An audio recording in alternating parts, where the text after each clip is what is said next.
सत्राजितत्वमतलुब्धवदर्गलब्धं दिव्यं स्यमन्तकमणिं भगवन्नयाचीः तत्कारणं बहुविधं मम भाति नूनं तस्यात्मजां त्वयि रतां चलतो विवोढुम् अदत्तं तं तुभ्यं मणिवरम् अनेनाल्पमनसा प्रसेनस्तद्भ्राता गलभुविवहन् प्राप मृगया अहन्नेनं सिंहो मणिमहसि मांशभ्रमवशात् कबीन्द्रस्तं हत्वा मणिमपि च बालाय ददिवान् शशंसुषद्राजिद्गिरमनु जनास्त्वामणिहरं जनानां पीयूषं भवति गुणिनां दोषकनिका ततः सर्वज्ञोऽपि स्वजनसहितो मार्गणपरः प्रसेनं तं दृष्ट्वा हरिमपि गतो भूः गुहां भवन्तमवितर्कयन् अधिवया स्वयं जाम्बवान् मुकुन्दशरणं हि मां कैहरोद्धुमित्यालपन् विभो रघुपते हरे जय जयेत्यलं मुष्टिभिः चिरं तव समर्चनं व्यदितभक्तचूडामणिः भूत्वा दत्तेन दत्तां न वरमणिं च परिगृह्णन् अनुगृह्णन् अमुमागाः सपदि च सत्राजिते मणिं प्रादाः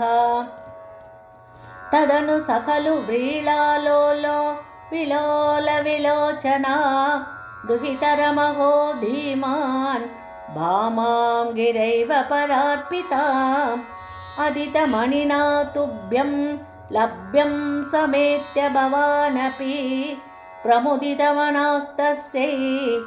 वादात्मनिं गगनाशयः व्रीळाकुलां रमयति त्वयि सत्यभामा कौन्तेयदाह कथयात कुरून् प्रयाते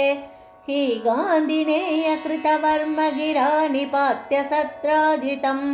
शतधनुर्मणिमाजहार शोगात् कुरूनुपगदाम् अवलोक्य कान्ता हत्वा द्रुतं शतधनुं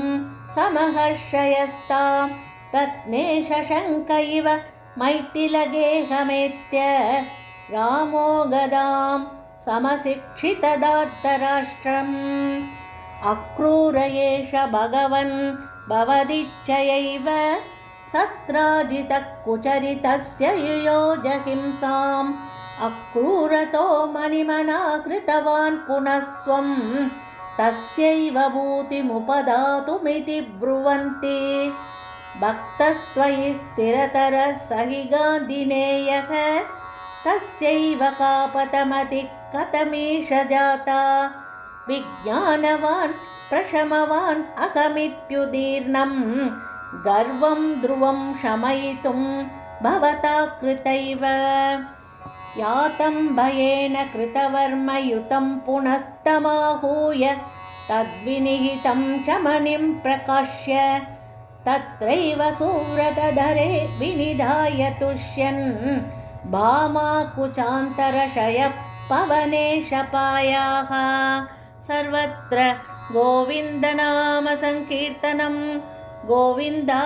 गोविन्द।